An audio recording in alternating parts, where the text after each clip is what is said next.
जय हिंद साथियों, स्वागत है आपका एक बार फिर से इस नए वीडियो में। दोस्तों, जब भी हम बैंक में पैसा जमा कराते हैं या पैसा निकालते हैं या कहीं से भी कोई डिपॉजिट हमारे अकाउंट में आने वाला होता है, तब हम सबके दिमाग में एक बात रहती है कि क्या हमको कोई इनकम टैक्स का चक्कर तो नहीं पड़ेगा।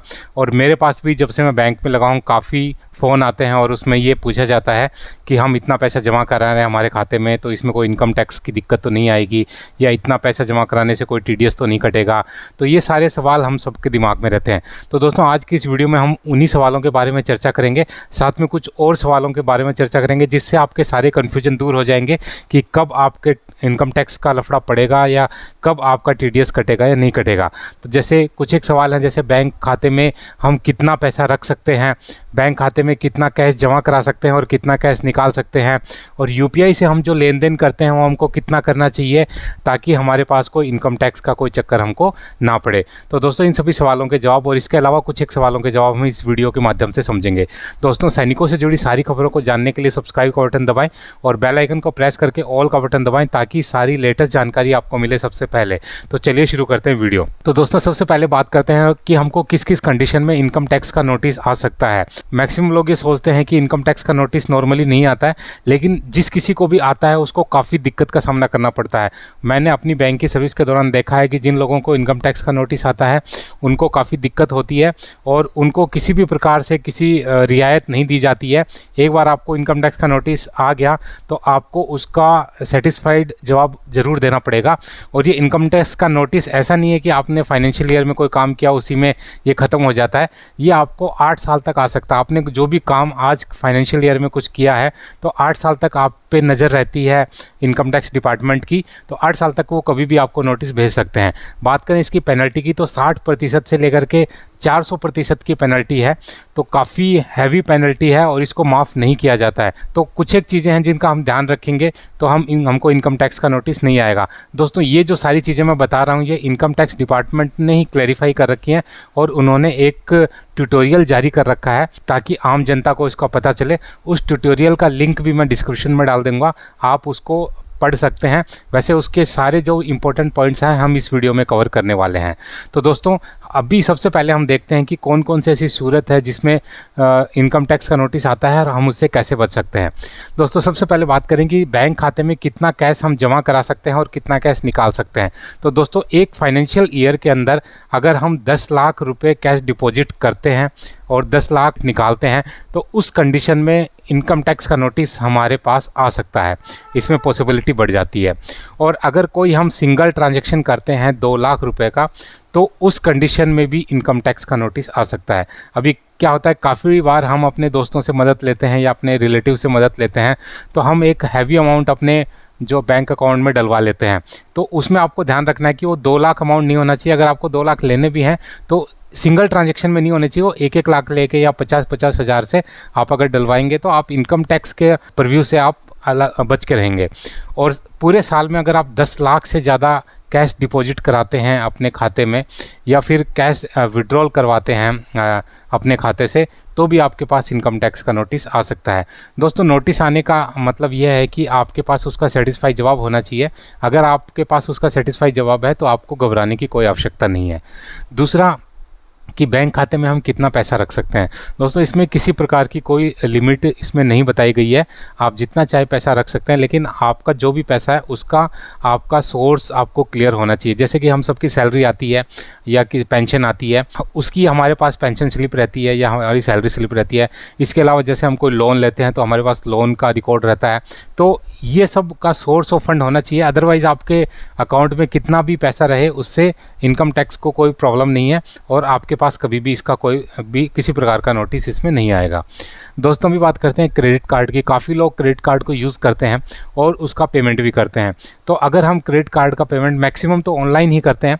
अगर हमारा ऑनलाइन एक साल में 10 लाख रुपए से अधिक का होता है पेमेंट तो फिर उसमें हमको इनकम टैक्स का नोटिस आने की संभावना रहती है।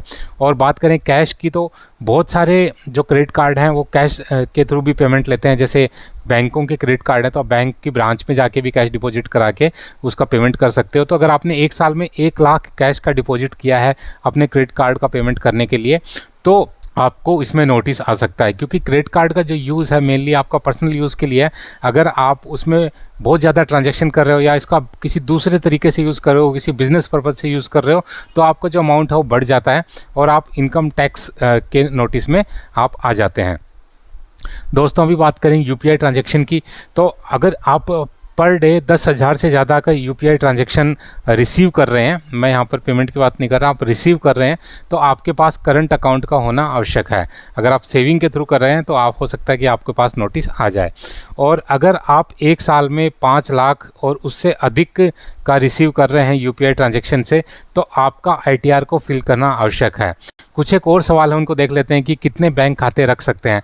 अभी काफ़ी लोगों के दिमाग में डाउट रहता है, लोग सोचते हैं कि मेरे जो खाते हैं मैक्सिमम बैंक्स में होने चाहिए, लेकिन उसके कुछ एक फ़ायदे भी हैं तो कुछ एक नुकसान भी हैं। दोस्तों इसकी एक्चुअल में कोई लिमिट नहीं है, आप कितने भी बैंक अकाउंट रख सकते हैं, जितने भी बैंक आपको ऑफ़र करते हैं अकाउंट खुलवाने के, आप अकाउंट रख सकते हैं।